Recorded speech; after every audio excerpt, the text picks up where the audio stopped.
amaitu nahi genuen gaurko saioa, ze goizean zehar eta oraingo mahai hontan askotan atera da eskumenen kontua, Paris eta Madrileko lege eta erabakiei erreferentzia egin diegu behin baino gehiagotan, eta bueno, hori horrela izan da, airera botatzen dut galdera, ez?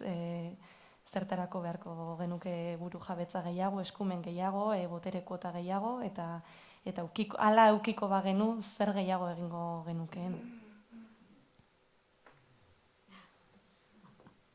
Estiko naiz. Agian nahiko daukagunarekin, baina. Beraz, nik errango nuke buru jabetza baginu zertako, dena posible litzartalako. Guk bereziki Ipar Euskal Herrian, hastean errandut, Frantziako estatua biziki zentralizatua da, naiz eta baditugun eskumen batzuk, eskumen horiek beti frantses estatuan dagon legepean edo hainbat araudien pean ditugu, eta guk baitugu beste ere neurri berbada martxan ezartzeko, neurri horiek maiz konfrontazioan sartzen dira frantses estatuko araudi batekin. Adibide bat emaiteko, egia da, jabetza eskubidea frantses konstituzioan biziki babestua dagoela, sakratua dagoela, eskubide bezala.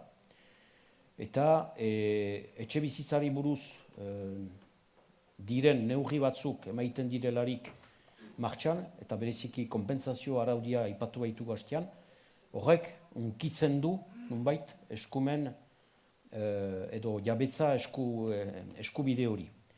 Eta horrek borroka juridikoak sortzen ditu, eta ostean ez dut erran, baina guk eman dugun araudi hori gaur joino auzitegian aitzinean dago.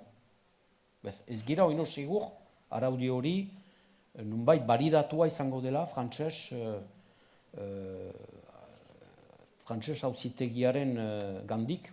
Espero handia dugu, zenta janik adibide bat izan dira Parisenta, eta badira gaur erabaki judizial batzuk erraiten dutenak, bai jabetza eskubidea sakratua da, baina interes orokorrako arrazoin batek justifikatzen badu eskumen hori unkitzen aldugela, unkitzen aldugu.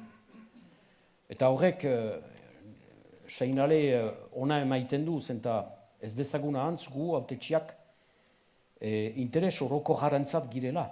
Ez gira interes pribatu batzuek babesteko, baizik eta interes orokorrarentzat, gure herritarren interesarentzat.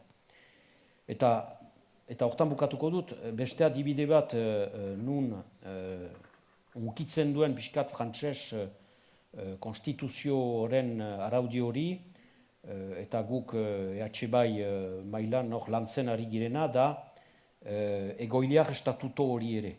Egoiliar estatutoa zer da, hor Kortxikan ere aipatua den neurri badago, ostean errandut, Ipar Euskal Herrian hainbat kanpoko jendek erosi dituztela, hainbat urtez, hainbat lur, eta orain segitzen da ere, lur, etxe bizitza, presio biziki handienetan, hemengo jendek ez dutena presio hortan erosten al.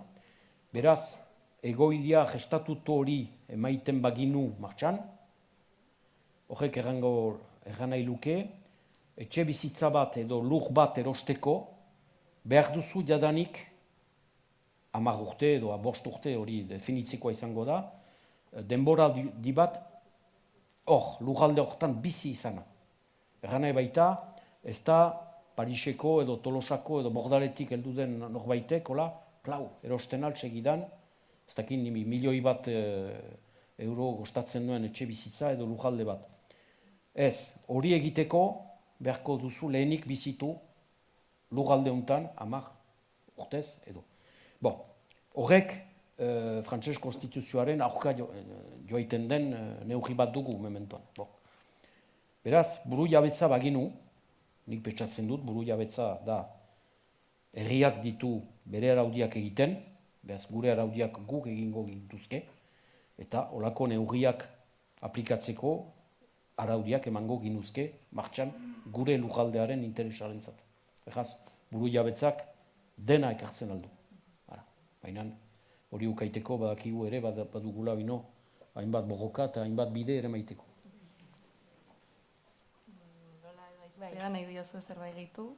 Bueno, ni bat nator esandakoarekin, ni ere hasieran hasi naiz komentatzen, ez, etxebizitza eskumenak bai, baina gurutzatuta daudela beste eskumen askorekin, eta burujabetza kuota handiagoak izanez gero, politika publiko sakonagoak edukitzeko aukera izango genuke Filipek komentatu duen bezala, gainera ere tresna finantziero propioak izango genituzkelako.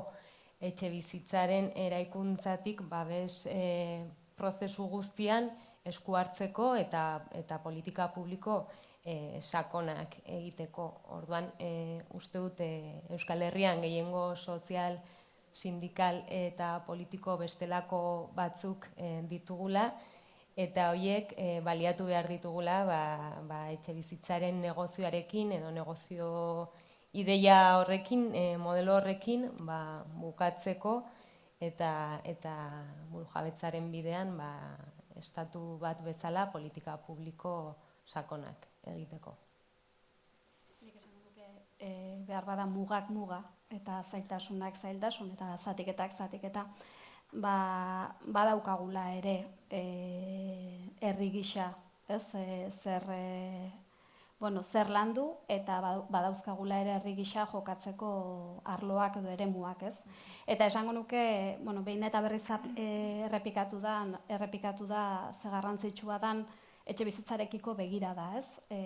Nola ezinbestekoa zaigun etxe bizitza merkatuaren logikatik eta espekulazioaren parametroietatik ateratzea, eta uste dut hori lurralde guztietan komuna dan erronka bat dela, eta zentzu horretan herri gisa jokatzeko badaukagula horreremu bat, eta bestetik ze garrantzitsua dan ere politika publikoak presionatzeko eta politika publikoa ausartagoak egiteko ere, nolabait gizarte zibila hor dagoela, ez? Presionatzen eta eskaerak eta egiten ari dela sentitzea, ez? Eta horre ere uste dut badaukagula herri gisa jokatzeko eremu oso zabala, eta beraz, horretan ere ahalegindu beharko dugula eta hori ere garrantzitsua izango dela. Oso ondo, honekin amaitzen dugu lan handia dakago iteko orduan, herri bezala, baina bai maila eta aurrekoa ere adibide dira, ari gerala lan desente egiten. Maleni hitza eman aurretik txalo bat hiru izan.